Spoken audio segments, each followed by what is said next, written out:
On today's episode, we'll be looking into the heartless serial killer, the Giggling Granny, a woman who spent her life reading through romance magazines and plotting the murder of her family members and lovers. Hey, it's Genevia and welcome to Mystery Digest, where every Sunday I cover true crime cases, paranormal cases, and other mystery-related content. Today we'll be looking into the senseless killings of the poisonous serial killer, the Giggling Granny, also known as Nanny Doss. We'll be looking into her early life, the string of murders she committed, her motivations, and why she's not sorry. Her early life. Nanny Doss was born Nancy Hazel on November 4, 1905 in Blue Mountain, Alabama. She was born into a highly dysfunctional family. She had 4 sisters and she lived with her mother and her father. Now, her childhood wasn't the best at all. Her father was extremely abusive, both to her siblings and her mother. Her father worked them very hard, often pulled them from school to help him in the farm that he had. It was so common for them to miss school that it was really no big whoop when Nani decided that after 6th grade she wasn't going to finish school. So her education level is up to a 6th grader. When Nani was 5 years old, her and her family took a trip to the south to visit family. Now Nani was super excited because they were poor, they didn't really go out as much. The family trips weren't a thing. So she was really excited. During the train ride, the train had to make an emergency stop. And because of this, they had a little accident and Nani hit her head. She blacked out. And following that, she had migraines, depression, a whole list of symptoms that went along with the damage that she had. Now, while Nani was growing up, socializing was nothing she did as much as, other kids her age. She nor any of her siblings, because their father was so controlling. They weren't allowed to dress up, they weren't allowed to put on makeup, they weren't allowed to go out, they weren't allowed to even stay back at church for like little gatherings. None of that was allowed. This is because their father viewed them as property, both her and her younger siblings, and he wasn't about to give them away like that. So none of them were allowed to date or anything. Now let's take a look into her long list of failed marriages. The first marriage. At age 16, he married her off to Charlie Braggs because he saw how Charlie treated his mother. He was an only child, his mother was unmarried, and he treated her like a queen, as he would say, and that seemed appealing to him. That was kind of in good faith, but it did not go well. It turns out Charlie's mother was extremely manipulative, and Charlie was abusive. He was a drunk. He was also cheating on her. A theme that you'll see going forward. Anything bad happened, the mother blamed Nani. If Nani wanted to go out and the mother didn't, she'd pretend to be sick. If the mother wanted to go out but Nani was saying she wants to come, she'd pretend to be sick. She'd blame every single thing that ever happened bad in the house. Everything would be blamed on Nani. Why is it always the mother-in-law? I've never heard any bad father-in-law stories. Maybe I just don't know enough people. But it's always the mother-in-law that's like from the depths of hell. Hop into the comment section below and tell me all about your horrible mother-in-law stories, or maybe someone's mother-in-law that you know. During this marriage, she had 4 kids in rapid succession, the oldest being Melvina and the youngest Florine. Now, Nani's life became a prison of raising kids, taking care of her abusive husband and her manipulative mother-in-law. So she turned to drinking and smoking. So one fateful day, we'll call it, Charlie went to work, leaving at home 4 very healthy looking kids. Nothing seemed wrong or out of place or any of that, but when he got back home, the 2 middle children were dead. Now, the doctors called this an apparent food poisoning.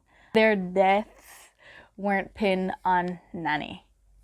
Now, Charlie was suspicious of Nanny. He didn't believe that the kids just, died. He thought it was very convenient.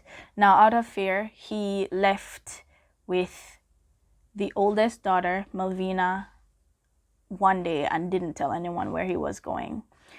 A few months following that, he came back home with the daughter and a new girlfriend. Both Nanny and Charles ended up getting a divorce. A privilege none of her other husbands ever got. Let me just say that. Now on to her second husband. At this time, Nanny was living and working in Anniston in a factory where she met and fell for her newest husband at the time, Robert Harrelson. She found Robert in her trusted source, the Lonely Hearts column, her favorite part of the romance magazine she used to dive into and just spend hours going through. Now, despite how wonderful they were in the beginning, they exchanged love notes and baked goods, and they were very much in love. But that didn't last long, as Nanny quickly realized that he wasn't the Prince Charming he was made out to be. So it turns out that this husband was also abusive, also an alcoholic, and also cheating on her. But to add a little sprinkle on top, he was also very deep in debt. During this time, Melvina, that's the oldest daughter, got pregnant and had her first son, Robert. This was in 1943. Following Robert's birth, she had another child, this time a healthy baby girl. Now, this birth was difficult, to say the least. It was a long and painful process, and Nanny was called in to help Melvina. And she did. She was on hand. As soon as you called her, she was there trying to help her daughter. Things that she's supposed to do. Now, because of the difficult pregnancy, Melvina wasn't conscious, after birth. And she had a dream that her mother used a hat pin and stuck it in the side of the baby's head, killing her. Now, when she woke up, the baby was dead, and the doctors couldn't give an explanation to why a healthy baby girl was now dead. But no official evidence was found to support the dream that she had. But a few days following that, she went to her younger sister and her boyfriend at the time and spoke to them and told her about the dream. And they both remember seeing Nanny with a hat pin, a couple hours prior to that, playing with it. Now, because of this, she started to distrust her mother, as one should, knowing her character. Now, after this, Melvina started dating another guy. He was a soldier. And for some reason, Nani did not take to this man. And they were constantly in arguments. Nani and her daughter, Melvina, were constantly in arguments. After one really bad argument, Melvina left to go visit her father. That's Charles. And her son was left in Nani's care. Now, that isn't something out of place or out of the ordinary. Nani was normally the one who babysat Robert, so it wasn't any big deal. But when Melvina got back home, her son was dead. The official cause of death was asphyxiation, but from no known source. Boy, did she pull on the theatrics for this little boy's funeral. She cried, she threw herself all over the place. Hollywood would love this woman. That's how convincing she was. And a couple months after, she secretly collected life insurance payouts of $500 for her grandson. It takes a special type of evil. Now, what ended this 16-year marriage, which it's surprising that it lasted that long, was a incident. Now, after World War II, when everyone was celebrating and welcoming the nation's sons and husbands and fathers back home, he took this up as an opportunity to go drink, because he's an alcoholic and, opportunities. He came home drunk and was very violent with Nani, as he normally was because he was abusive, and he sexually assaulted her. Now, Nani decided that that was her last straw. So the following morning, she was attending to her flowers outside when she found his corn whiskey hidden deep in the dirt. So she poisoned it. And that following afternoon, he died a slow and painful death. That's rough. Now on to the third husband, Arlie Lanning. Now on our way to North Carolina, she met Arlie, and within 3 days they were married. Yeah. Love at first sight, I guess. Now, when it comes to his character, you could take a guess. Abusive, alcoholic, cheater. Just those three, sprinkle them. Because she knows how to find them. But this marriage, if we can even call it that, Nani was hardly ever home. She left. She'd disappear for weeks at a time, sometimes months. Like, if you catch them at dinner together, you're lucky. That's how scarce she became in that marriage. And after 2.5 years, let's just say some complications came up. He started experiencing some symptoms that Nani has seen quite a few times before, if you know what I mean. Arlie started experiencing some intense stomach pains, and shortly after that, he died. Now, he had a weak heart, and the doctors made an educated guess that his death was caused by a really bad flu that was going around. It fit really well because the symptoms of the flu were similar to that of what he was experiencing. So, doctor said 2 + 2, 4. Mr. Lanning's house was left to his sister, but before she could even get the house, like 3 months following his death, it mysteriously burnt down. Nani moved to her then mother-in-law, that's Arlie's mom, and these 3 events happened pretty much almost simultaneously. She started getting insurance from the fire directly to her. It wasn't supposed to go to her, but somehow she got it. And she left the mother-in-law, and the mother-in-law died in her sleep. Coincidence? Maybe not. No, not with Nanny. Now onto her fourth wonderful marriage with a Richard Martin. Now this time she decided not to use the Lonely Hearts column and instead joined a dating group called the Diamond Circle Club. They'd pay a $15 thingy yearly, and they'd meet people. Now Martin seemed like a really great guy. Wonderful. Go Richard.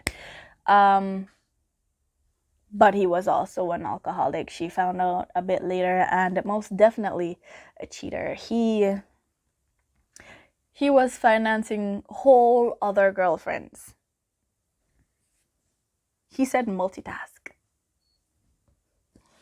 Now, after Nanny found this out, he was pretty much the walking dead. He was going to die. It was only a matter of time. But before she could commit the murder, her father passed away of natural causes. Because I have to say that. And her mother moved in to stay with her. Now, being that she had a fairly okay relationship with her mother, I mean, they used to bond over how much they hate their dad, so clearly that's something, right? She was only there for a few days before she started complaining about intense stomach aches and vomiting and other symptoms with which Nani she's seen way too many times. And within a few days, dearest mother was dead. She waited 3 months, and then Richard was also gone. A dear Mr. Doss, Samuel Doss. Now, Samuel Doss was a Nazarene minister and that was grieving the death of his 9 children and his wife because of a tornado in Arkansas, where he used to reside. Now, Doss quickly fell for Nani. Now, here's the good part. He wasn't abusive. He wasn't an alcoholic, and he wouldn't dare cheat. He was a good, honest church and family man that you couldn't get him to swear. Bad behaviors, who is that? Don't know her. But she found him very, very, very boring, and he was very, very stingy. Spending money was reserved to life or death situations, if you will. It was at a point where living with him would be considered punishment. He was extremely frugal, and he did not like Nani reading her romance magazines or watching her romantic movies. None of that was allowed. And whenever TV or the radio was on, it was godly programs, if you will, and nothing else. He was so restrictive with money. She wasn't allowed her own. He didn't give her any, little to nothing. But the heater was not turned on until everything in the house was near freezing, people included. It was really a horrible experience for Nani. So she packed up and left. She dipped. She only agreed to come back if he added her to his checking account. And eventually he did. But she also somehow convinced him of taking out 2 life insurance policies on him and named her as the 2 sole beneficiaries. Bad thing to do. Don't ever do that. Before the ink dried, this man was having terrible stomach pains, so bad he insisted on going to the hospital. He went and he survived 2 weeks in the care of his doctors. He was recovering, and he was at a place where he could be sent home. So he was sent home to his loving wife.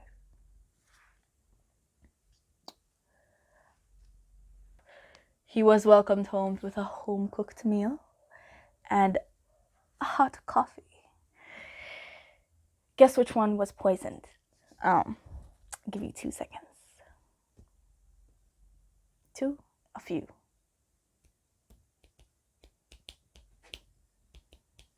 The coffee was poisoned, and within hours, he was, dead. He was dead. He was very much crying on the floor, dead. There's no better way to put it. Now, his doctors were very confused, rightfully so. He was okay like a few hours ago, so why is he dead now? So they ordered the autopsy, and there was enough arsenic in his organs to kill a team of horses. She wasn't playing. She was brought in for questioning. Sweet, innocent Nani. Oh, sweet, innocent Nani.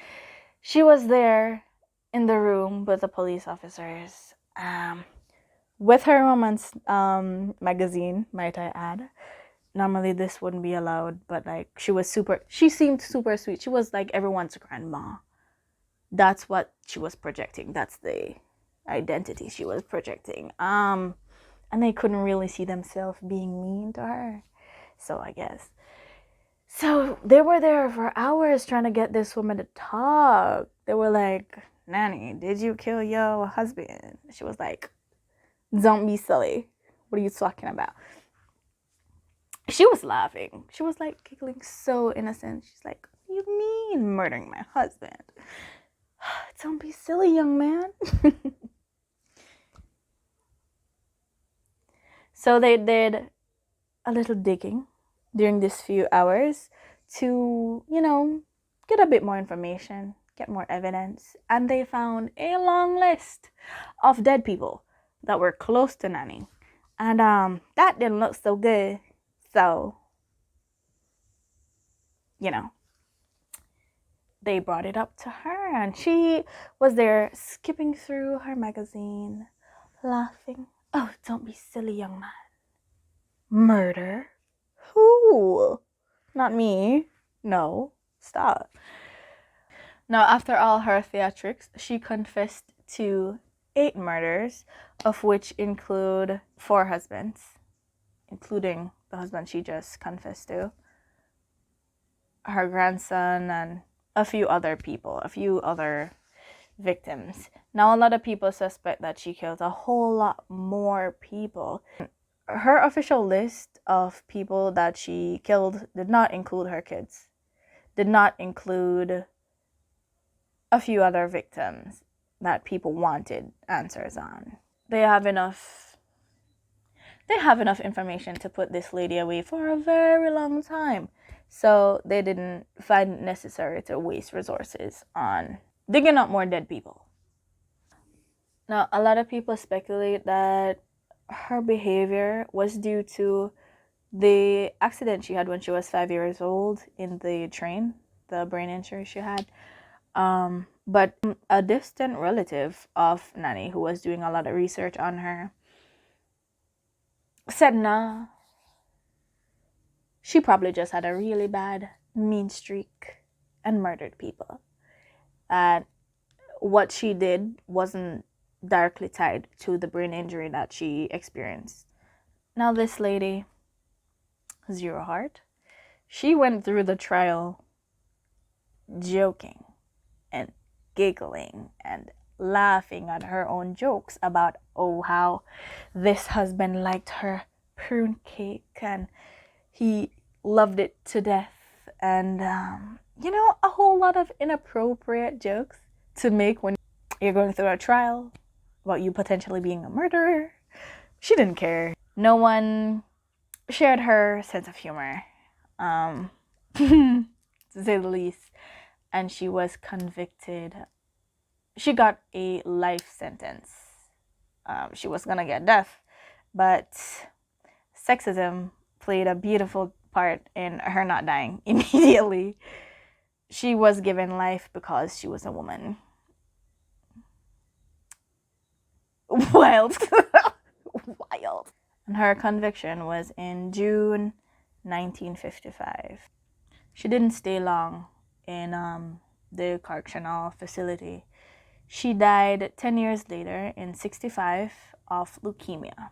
What do you guys think about Nani, though? Do you guys think that the brain injury that she had a large part to play in, you know, all the things she did? What do you guys think about, like, the men she married? It's like she kept on ending up with her dad, different versions of her father, and that was not pretty on either of their parts because most of them died. And why do you guys think she killed her mother? There was some speculation that the mother might have found like some incriminating evidence, or some say the mom just pissed her off a little bit, or she just felt like it. I think she just felt like it. If you somehow enjoyed me babbling on your device screen for way too long, drop a like, comment, and share. Thank you for your time. Here endeth a portion of my holy word. We end it by saying, don't murder people. Yeah, that's not fun. Not cool. Don't do it. Don't.